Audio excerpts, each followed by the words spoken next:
Santapan Harian Kamis 24 Juni 2021.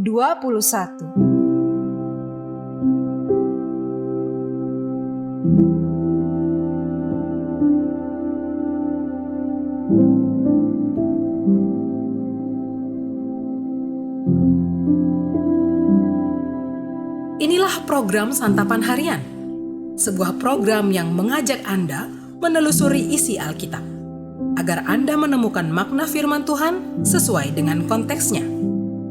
Santapan Harian tertuju bagi Anda yang ingin memiliki kehidupan rohani yang segar, kuat, dan sigap.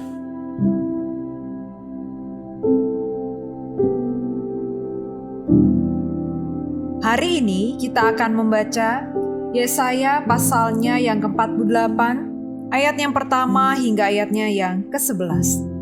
Namun sebelumnya, mari kita berdoa. Kami datang dan bersujud di hadapan-Mu. Kami rasakan indah di dalam hadirat-Mu. Kami buka mata hati dan seluruh jiwa kami untuk menikmati firman-Mu. Di dalam Kristus Yesus, kami memohon. Amin. Yesaya 48 ayat 1-11. Dengarlah firman ini, hai kaum keturunan Yakub, yang menyebutkan dirinya sebagai nama Israel dan yang adalah keturunan Yehuda, yang bersumpah demi nama Tuhan dan mengakui Allah Israel, tetapi bukan dengan sungguh-sungguh dan dengan tulus hati. Bahkan mereka menyebutkan dirinya menurut kota kudus, dan mereka bertopang kepada Allah Israel, Tuhan semesta alam namanya. Firman Tuhan, hal-hal yang terjadi di masa yang lampau telah kuberitahukan dari sejak dahulu. Aku telah mengucapkannya dan telah mengabarkannya. Kemudian dengan sekonyong-konyong aku melaksanakannya juga, dan semuanya itu sudah menjadi kenyataan.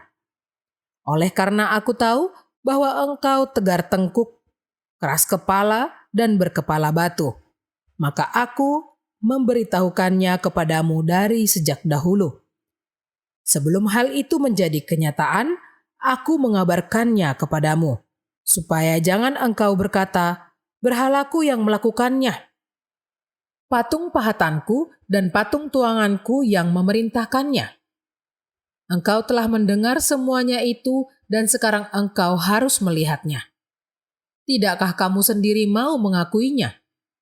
Aku mengabarkan kepadamu hal-hal yang baru dari sejak sekarang dan hal-hal yang tersimpan yang belum kau ketahui. Baru sekarang hal-hal itu diciptakan dan bukan dari sejak dahulu. Dan sebelumnya engkau tidak mendengarnya, supaya jangan engkau berkata, memang aku telah mengetahuinya.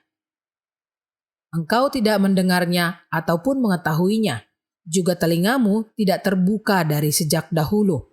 Tetapi aku telah mengetahui bahwa engkau berbuat hianat sekeji-kejinya, dan bahwa orang menyebutkan engkau pemberontak sejak dari kandungan. Oleh karena namaku, aku menahan amarahku, dan oleh karena kemasyuranku, aku mengasihani engkau, sehingga aku tidak melenyapkan engkau. Sesungguhnya, aku telah memurnikan engkau, namun bukan seperti perak, tetapi aku telah menguji engkau dalam dapur kesengsaraan. Aku akan melakukannya oleh karena aku, ya, oleh karena aku sendiri. Sebab masakan namaku akan dinajiskan? Aku tidak akan memberikan kemuliaanku kepada yang lain.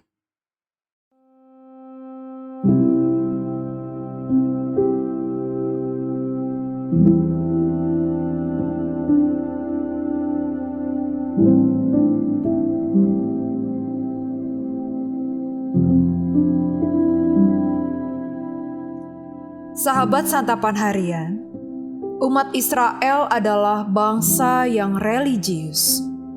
Setidaknya begitulah mereka menyebut diri sendiri sebagai keturunan Yakub yang bersumpah demi nama Tuhan.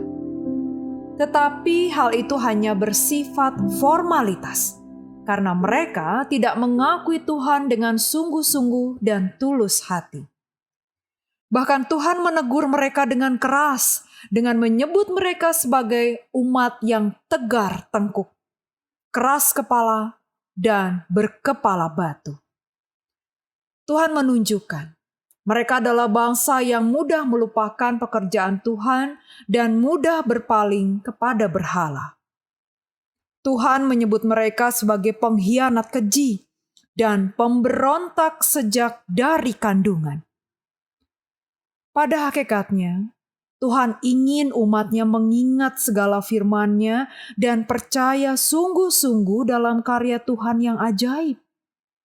Hal ini sudah ditekankan oleh Tuhan sejak zaman Musa, bahwa orang Israel harus mengajarkan secara berulang-ulang kepada anak-anak mereka tentang pembebasan Tuhan.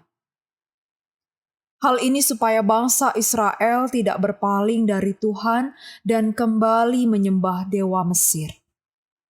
Karena Tuhan begitu panjang sabar dan berbelas kasihan, maka diulangi kembali pengingat tentang penghukuman di masa lalu itu, dan peringatan supaya kemuliaan nama Tuhan tidak lagi dinajiskan dengan berhala. Sifat agamawi memang bukanlah hal yang berkenan bagi Allah. Dalam kitab Injil pun, Tuhan Yesus selalu mengkritik para pemuka agama yang legalistik, yang di dalam hatinya tidak ada pengakuan yang sungguh-sungguh kepada Tuhan. Banyak anak Tuhan saat ini bersikap legalistik, begitu rajin beribadah, tetapi tidak dengan sungguh-sungguh. Kita perlu terus mengingat akan karya dan kebaikan Tuhan di sepanjang hidup kita, terutama penebusan Kristus di atas kayu salib.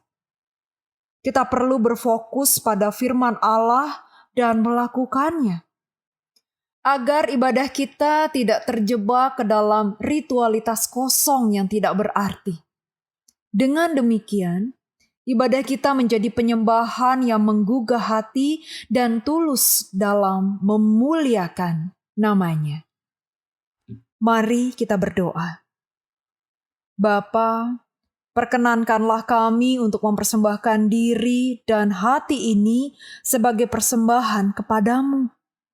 Dan layakkanlah kami untuk menyerahkan segala hidup kami untuk melakukan seluruh kehendak-Mu sebagai wujud ibadah kami kepadamu. Di dalam naungan sayap kasih-Mu Kristus, kami memohon. Amin.